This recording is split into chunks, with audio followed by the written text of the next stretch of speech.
Muito bom dia, boa tarde, boa noite, torcedor rubro-negro. Meu nome é João, faço parte do canal Paixão Rubro-Negra. E se você é novo por aqui, ou se você já vinha acompanhando o nosso canal e ainda não se inscreveu, vou estar te pedindo isso porque a gente está com uma meta de 300 inscritos até o final da Copa. E eu conto com vocês para a gente bater essa meta e ajudar o nosso trabalho. É de graça, então se você gosta do nosso conteúdo, não só se inscreva no canal, como também deixa o like. E já vamos falar das notícias, porque tem boas notícias hoje. E a gente começa com o seguinte, tá, pessoal? Vamos falar aqui do BAP. O BAP que criticou o valor que a FIFA pagará aos clubes pelos jogadores convocados para a Copa do Mundo. Então vamos lá. Eu vou abrir aspas aqui para o que o BAP vai falar, tá?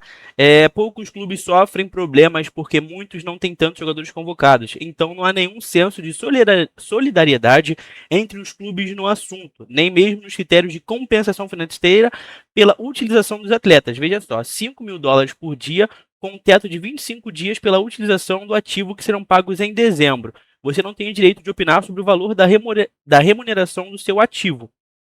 Na Copa do Mundo de clubes, por exemplo, pagaram valores diferentes aos times europeus de ponta, então de alguma forma compensaram as reclamações deles, que sem dúvida nenhuma são mais consideradas do que as nossas. As nossas, ele quer se referir, então, a as reclamações dos clubes sul-americanos, né? E assim, não só eu acho errado esse valor, como a gente também tem a seguinte questão: a gente pode entrar no mérito do Arrascaeta no Uruguai, e eu vou até me estender um pouco. Não é só sobre o Arrascaeta, para não passar aquela visão de que o mundo gira sobre a gente, mas que também são problemas recorrentes lá na seleção do Uruguai e a gente pode já observar isso. Gente, o que eu quero falar, eu não estou dizendo que o jogador não pode se machucar, porque da mesma maneira que o jogador ele é convocado, ele aceita ir, você aceita os riscos de, por exemplo, quando você treina, quando você joga, tem uma alta intensidade, cara, você aceita os riscos de, por exemplo, de acontecer uma lesão. Até aí, tudo bem, beleza. Só que, cara, o Flamengo já detonou também a postura do Uruguai quanto à postura que eles tiveram sobre a questão do Arrascaeta. E João, mas aí é do Arrascaeta, ele é do Flamengo, beleza. Então vamos falar do Ronald Araújo. O Ronald Araújo também está com a seleção uruguaia, zagueiro do Barcelona, que se lesionou. E aí vai falar assim, tá, o que que tem a ver uma coisa com a outra? Porque o irmão do Ronald Araújo assim, teve comentários meio que ironizando a seleção uruguaia. Também indagando que seria por culpa deles. Então, ou seja, não só a gente tem uma compensação financeira muito baixa por dia, né, dos jogadores lá, como a gente também tem, por exemplo, esses casos igual o do Arrascaeta, que, que foi convocado pela sua seleção. Obviamente, eu acredito que nenhum jogador vai recusar a sua seleção para disputar uma Copa do Mundo, e eu falo isso de disputar uma Copa do Mundo porque o Pulgar recusou estar com a seleção chilena, só que o Pulgar, ele não, a seleção chilena, no caso, não vai disputar a Copa do Mundo. Então, basicamente, a gente tem o seguinte: a gente tem uma compensação financeira muito baixa, que o BAP reclamou, e a gente também tem esses problemas principalmente hoje, que eu posso dizer exclusivamente, com a seleção uruguaia, que não respeitou a carga, né? E acabou forçando a Rascaeta a se machucar. Então, ou seja, aquilo ali é uma responsabilidade da seleção uruguaia. Que por mais que o Flamengo seja compensado financeiramente pelos dias que o Rascaeta vai, não só o Rascaeta, né? Mas também o De La Cruz vão estar com a seleção uruguaia, o Flamengo pode, cara, pode perder um jogador muito importante na próxima etapa da Libertadores. Que a gente tem ali, como eu trouxe para vocês, o jogo de volta da Libertadores, o jogo no Maracanã, Flamengo e Cruzeiro no Maracanã, é um mês já após a final da Copa do Mundo. Então, ou seja, o espaço-tempo para o jogo de volta é de um mês. Para o jogo da ida, a gente não tem nem um mês. Então, ou seja, colocando ali que a seleção uruguaia bata numas oitavas, quartas de finais da Copa do Mundo, e o Arrascaeta entre em campo, a gente ainda vai observar isso, ou até mesmo que nem entre, porque ele teve uma lesão na panturrilha, uma lesão complicada, a gente pode não contar com o jogador tanto no jogo de ida quanto no jogo de volta. Porque assim, também não adianta a gente ir desesperado, forçar o Arrascaeta para esse jogo e a gente perder ele para o resto da temporada. Então, acredito eu que o Flamengo vai ter uma posição quanto a isso ao final da Copa do Mundo, precisamente falando da situação da Arrascaeta, mas achei uma postura correta do BAP de reclamar, por mais que eu acredito que a FIFA não vai atender as reclamações, porque como ele bem trouxe, quando são dos clubes europeus, a FIFA tem um olhar diferente do que quando são reclamações de clubes sul-americanos.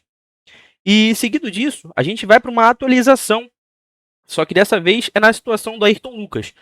Como a gente trouxe aqui no vídeo de ontem, repercutiu bastante, né? Entre os clubes cariocas sobre o possível interesse do Santos pelo atleta rubro-negro. A situação foi conversada com uma pessoa dentro do clube, tá? Essa é a informação que a gente tem. Alguém conversou com uma pessoa de dentro do clube que passou o seguinte: o Flamengo aceita emprestar o jogador, só que o Flamengo quer obrigação de compra. O Santos ele não está querendo essa obrigação de compra. O Santos quer uma opção de compra. Então, ou seja, não é negócio para o Flamengo. Ainda mais porque a gente tem o Alexandro e o Flamengo já tem, como a gente já trouxe aqui, tem toda a situação com o Abner. Então, ou seja, aí pode ser que daqui no final do ano, ou no final do tempo do empréstimo, eu não sei de quanto seria esse empréstimo, não sei se é um empréstimo curto, se é um empréstimo de 1, 2 temporadas, o que é. Mas, ou seja, vamos colocar então, no meio do ano que vem, o Flamengo tem 3 laterais no elenco. Aí o Flamengo volta a ter mais um gasto na folha salarial, sendo que é um jogador que não vai brigar por posição. E se ele tiver um bom desempenho no Santos, né, aí o Santos vai querer comprar ele. Mas se ele não render, ele vai voltar para o Flamengo vai ter que voltar a pagar o salário dele. E aí vai ser toda essa novela. Então, ou seja, muito provavelmente a posição que a gente tem no Flamengo é a seguinte: o Ayrton Lucas vai sim ser liberado para um empréstimo. Só com obrigação de compra que o jogador sai. Se for com opção de compra, o Flamengo não libera o atleta para esse empréstimo. Então fica aí, é uma coisa que a gente trouxe ontem, mas que ainda tanto o Flamengo quanto o Santos estão ali firmes em respectivas posições. E aí o seguinte, a gente vai aguardar agora, porque como o Ayrton Lucas o Flamengo está mostrando interesse em negociar o jogador, a gente pode ver nos próximos dias algum interesse maior de alguns outros clubes pelo lateral esquerdo. Assim como a gente vem tendo alguns interesses, e agora a gente vai entrar na nossa última pauta do vídeo, que seria no interesse do Al Sadd. O Al Sadd do Catar estaria interessado no Luiz Araújo. E o clube ele vem pressionando para garantir a contratação do jogador com uma proposta de contrato para ele de 3 anos. E além do Al Sadd, a gente também tem o Besiktas, que a gente trouxe aqui no vídeo de ontem, que também estaria interessado em alguns jogadores do Flamengo, teve interessado pelo Léo Pereira, e outras equipes também no futebol internacional também monitoram a situação do atacante. Mas então, ou seja, a gente tem o Al Sadd do Catar agora, muito interessado no Luiz Araújo, e também o Besiktas. Então, ou seja, nomes hoje que a gente tem de clubes interessados e que já mostraram interesses: Al Sadd com mais força e Besiktas da Turquia. E o seguinte, no ano passado, a gente tem que trazer isso aqui também, o Al Nassr tentou tirar o ponta do Flamengo, mas o clube carioca se recusou a vender. Ano passado ele estava jogando muito e o Flamengo recusou essa venda para o futebol lá da Arábia. Então, ou seja, pessoal, o que a gente tem agora é o seguinte: a gente está vendo muita movimentação de possíveis saídas. Consequentemente, igual a gente trouxe aqui eu trouxe no vídeo que a gente falou do Etcheverry, e também da questão do Flamengo não ter o caixa. Então, ou seja, a gente começa a ter mais especulações hoje de jogadores saindo e de interesses de clubes europeus, de clubes da Arábia e por mundo afora em jogadores do Flamengo, e a gente viu já interesses do Flamengo, mas já entendemos que, ou seja, que muitos dos interesses do Flamengo não vão ser concretizados justamente pela falta de caixa. E aí isso preocupa, porque hoje, beleza, a gente começa a se desfazer de alguns jogadores, de um jogador aqui, de um jogador ali, só que o seguinte, o Flamengo precisa de algumas reposições. Abner, que é cotado para vir para a lateral esquerda, é um bom nome, uma boa contratação, não vai sair tão caro. Mas, ou seja, a gente de fato não consegue ter na realidade mais informações sobre o interesse de mais algum jogador. Então a gente não sabe ou se ainda não foi divulgado, ou então se o Flamengo realmente não está demonstrando interesse em realizar mais nenhuma contratação além dessa possível pelo Abner. Então, para mim, pelo menos, preocupa, porque o Luiz Araújo, se ele sair, é um jogador, obviamente, que não tá vivendo sua melhor fase, beleza. Só que é um jogador, cara, que hora ou outra consegue realizar uma boa partida. É um jogador que não é não tem uma idade tão avançada, colocamos assim, tem 30 anos.